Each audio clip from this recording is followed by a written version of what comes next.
Sometimes the scariest battles don't happen in dark alleys or crime-ridden streets. Sometimes they happen in broad daylight, right on your own driveway, when power-hungry neighbors think the law belongs to them. That's exactly what happened the morning Patricia Dalton, president of the Riverside Heights HOA, pounded on my garage door, screaming that I was hiding a stolen vehicle. Sirens were already echoing down the street. She looked confident, triumphant. What she didn't know was that the man she was accusing of grand theft auto was the chief of police. 3 weeks earlier, I had moved into Riverside Heights after finally earning my promotion. 20 years in law enforcement had taught me patience, but I wanted peace. A modest 3-bedroom house, a quiet street, and a 2-car garage were all I needed. And in that garage sat my greatest treasure, a 1969 Ford Mustang Boss 429 in grabber blue. My father and I spent 5 years restoring it before cancer took him. Every time I polished the chrome, I heard his voice reminding me to do it right. Son, it wasn't just a car, it was a memory, a bond, a legacy. Most neighbors admired it, but not Patricia Dalton, and certainly not her entitled son, Tyler. The first time Patricia introduced herself, she shoved a massive HOA binder into my hands. "We run a tight ship here. I trust you'll comply," she said, as if I were signing a contract with a dictator. Her son Tyler was worse. One Saturday, while I detailed the Mustang, he swaggered up, sneakers squeaking. "Sweet ride," he said, sliding his hand over the fender. "You should let me take it for a spin. I just got my license." I shook my head. "Sorry, son. This car doesn't leave the garage unless I'm driving." His face soured. "My dad pays big HOA fees. That means I own part of this street. So technically I own part of your car." I almost laughed. "That's not how ownership works." He stormed off, and minutes later, Patricia showed up in her battle outfit, pressed pants, HOA pin, heels clicking like a judge's gavel. "You were rude to my son," she snapped. "If Tyler wants to drive your car, the neighborly thing would be to let him. That's a vintage muscle car worth more than most people's yearly salary," I said calmly. "I don't let anyone drive it." Her eyes narrowed. "We'll see if that vehicle even complies with HOA rules." And so began her crusade. Within a week, I had violation notices accusing me of having a car too loud, though I never started it near her, a color too distracting to drivers, and even my favorite, that it was a commercial racing vehicle, because it could be used in races. I countered every notice with the bylaws themselves. She lost every battle, but her anger only grew. Soon, Tyler and his friends lurked around my driveway, snapping selfies with the Mustang. One day, when I told them to leave, Tyler spat. "That car should be mine anyway. You're too old to drive it, right?"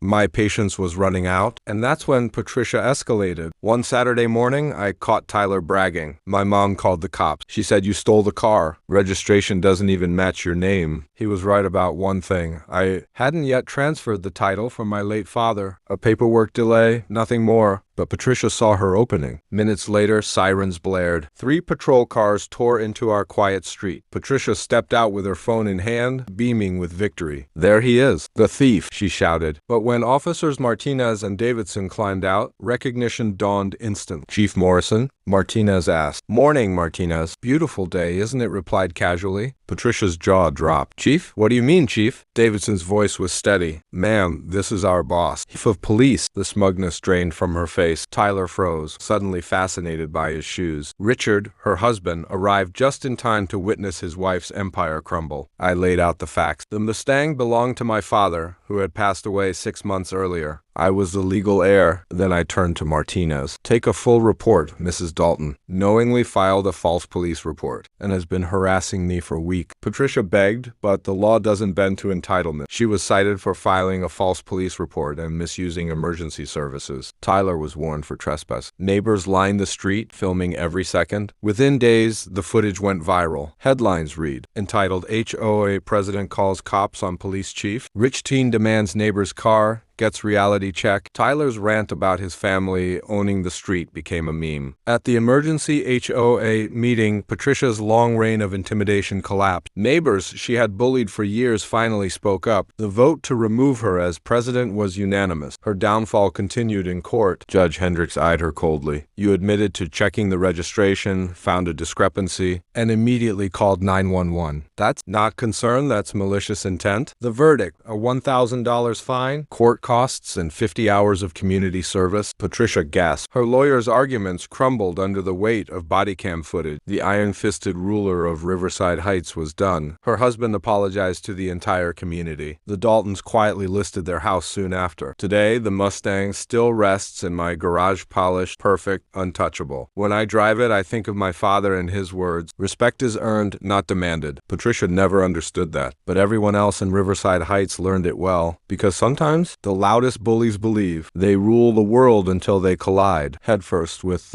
one person they can't intimidate, the law itself.